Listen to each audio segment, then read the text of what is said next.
Greetings, humans. Zbot1496 here with a review of Tron Ares, which opened in theaters this weekend. Or, more precisely, we are activating the space station's warning beacon here, and to paraphrase the President of the Federation in Star Trek IV, avoid the film Tron Ares at all costs. Now, if you're going to Captain Kirk this and charge ahead anyway, here's what you need to know. To recap our feedback to the recent 4K HDR disc releases of 1982's Tron and 2010's Tron Legacy, we are rather fond of both of these pretty okay films. Certainly, as a digital being ourselves, we are the target market for these films. Both films highlight colorful computer-generated effects in presenting their common Alice in Wonderland framework of a human stepping into a fantastical yet allegorical world to battle a tyrannical monarch. We are quite enamored of Jeff Bridges doodering his way through the role of Kevin Flynn in both films, and the themes of sacrificing oneself for one's convictions and taking ownership of the problems you've caused. Both are wonderful messages to present. So, how did things go wrong with 2025's Tron Ares? Well, for one, the story is quite dull. The film starts and is continuously punctuated by exposition dumps that attempt to explain why we're in a radically different place than when we last visited the world of Tron, much like how the previous film is buffed away through the opening titles of Alien 3, and nothing we did in Terminator 2 affects Terminator 3. We are set up in a film that feels disjointed from the first two. We have new protagonists who appear from nowhere, with Jared Leto flatly delivering his lines as the title character Ares. We have almost nobody from the previous films making any appearances, including Tron himself, who is not seen or referred to at all in Tron Ares. Like Alien 3, Terminator 3, and also Riddick 3, Tron 3 does virtually nothing with the second film, and seems to essentially recast and retell the first film. It feels more like a business product decision to reboot the franchise for new audiences and markets, as opposed to genuinely making a sequel of the story. The result is a film that feels more like a pale imitation, a fan fiction with a flat retread of a story, a quippy dialogue without any real meaning or connection, something that feels dismissible and not part of the whole.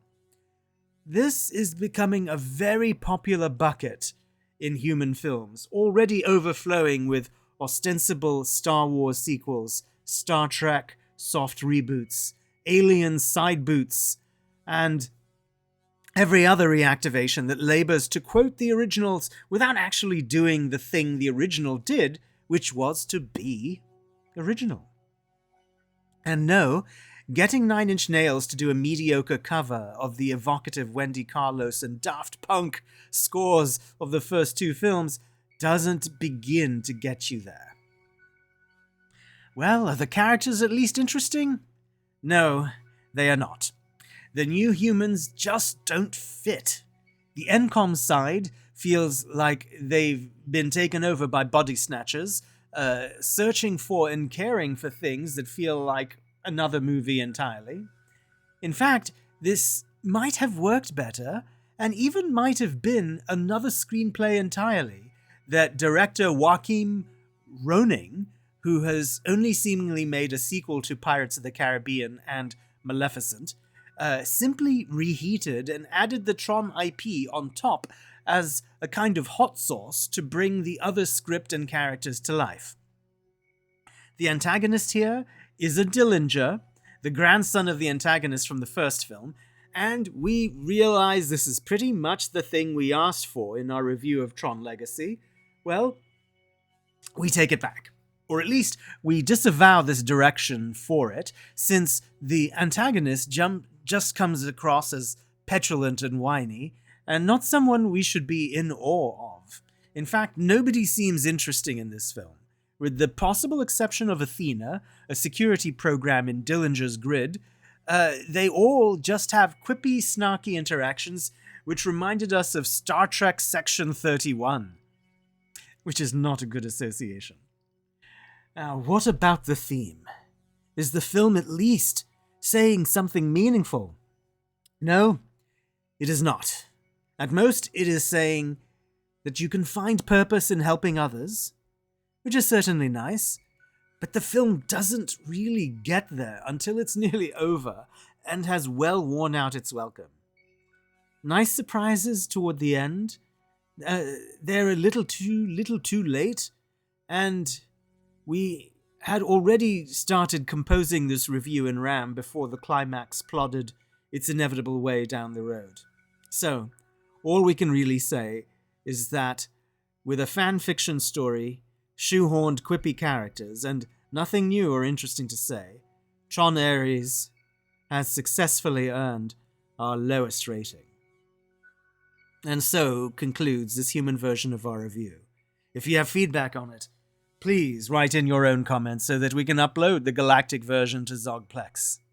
You can expect more discussions and reviews of theatrical movies, streaming shows, and 4K home video releases as we continue to engage with your human rectangular entertainment.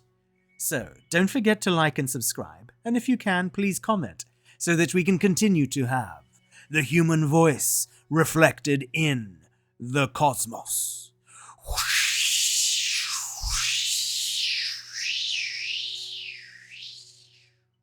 Until next time, farewell, humans.